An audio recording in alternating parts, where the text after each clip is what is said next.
Assalamualaikum. Saya ingin membentangkan tentang 6.1 kemasukan pengaruh komunis di negara kita. Apa tuh komunisme? Komunisme ini ialah ideologi yang diasaskan oleh Karl Marx dan Friedrich Engels. Mereka ini menulis karya Komunis Manifesto dan Das Kapital. Perkataan komunis ini bermaksud orang yang menganut pahaman komunis. Komunisme pula ialah pahaman yang menjadikan ataupun suatu pahaman ekonomi yang menjadikan suatu pahaman politik yang menjadikan ekonomi dan barang pengguna ini sebagai milik negara. Ideologi komunis yang disebarkan di negara kita ialah sejak tahun 1920-an. Penyebaran pahaman komunis ini dari negara Cina dan Indonesia. Pada bermula tahun 1920-an, pengaruh komunis ini dibawa masuk ke negara kita melalui cawangan Parti Kuomintang, yaitu KMT, yang beribu pejabat di Cina. Pada tahun 1924, cawangan KMT ini ditubuhkan hampir setiap bandar di negeri Melayu, seperti Muar, Melaka, Seremban, Kelang, dan Kuala Lumpur dan Sungai Petani. Ada gerakan orang Hailam, yaitu Main School, di bawah arahan PKC. Mereka pun turut menyebarkan pengaruh komunis di negara kita.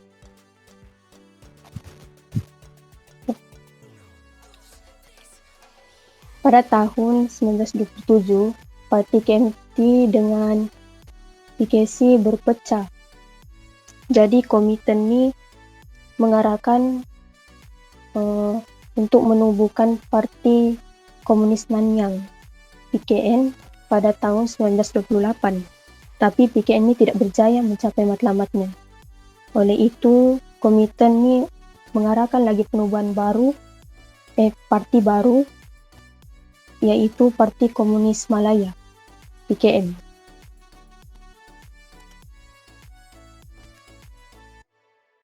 Ini kemasukan pengaruh komunis di Indonesia. Pada tahun 1920, pemimpin komunis dari Indonesia seperti Tan Malaka, Alimin,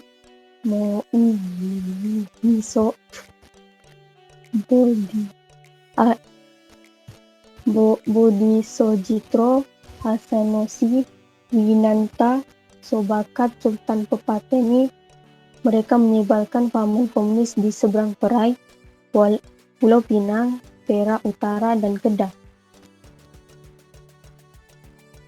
Tapi mereka ini setelah gagal menguasai Pulau Jawa pada tahun 1926, mereka PKI ini berusaha untuk membuka cawangan di Tanah Melayu.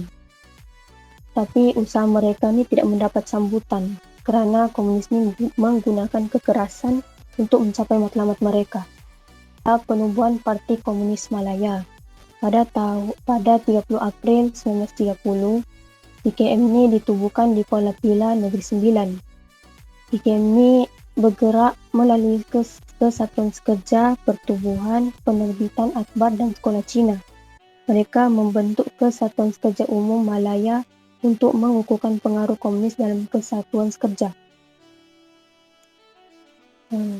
Contohnya, antara tahun 1936 hingga 37, PKM ini telah menganjurkan mogok besar-besaran di beberapa buah ladang getah di Negeri Sembilan dan Selangor. Jadi, tindakan komunis ini menunjukkan ideologi komunis ini sangat berbahaya kepada masyarakat. Lepas itu, pada zaman pendudukan Jepun, pada tahun 1941 hingga 1945, PKM ini telah bertindak untuk bekerjasama dengan British bagi memerangi Jepun. Mereka juga membentuk MPAJA, yaitu Malayan People's Anti-Japanese Army atau Bintang 3 pada tahun 1942. Mereka juga menerima bantuan senjata latihan, keuangan, bekal logistik, dan perubatan daripada British. Selepas Jepun yang menyerah kalah, berlaku kekosongan kekosongan politik di tanah Melayu. Jadi PKM ini mengambil peluang itu untuk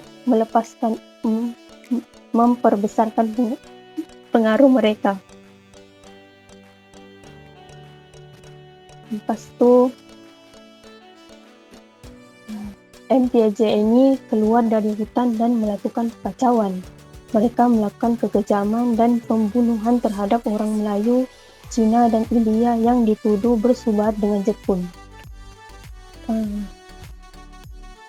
Apabila BNA mengambil alih pentadbiran tanah Melayu, MPLJ pun dibubarkan pada 1 Disember 1945. Tapi PKM dibenarkan bergerak sebagai sebuah pertubuhan yang besar di tanah Melayu. Hal ini memberikan peluang kepada PKM lagi untuk mempengaruhi beberapa pertubuhan. Seterusnya,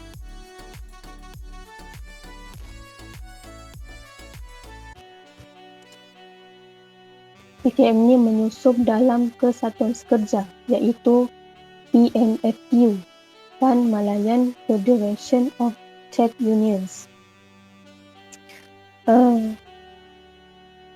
Menjelang Desember 1947 hingga Mei 1948, komunis ini berjaya menguasai 335 kesatuan sekerja dan menyusup dalam PKMM, MDU, dan Putra AMCJA.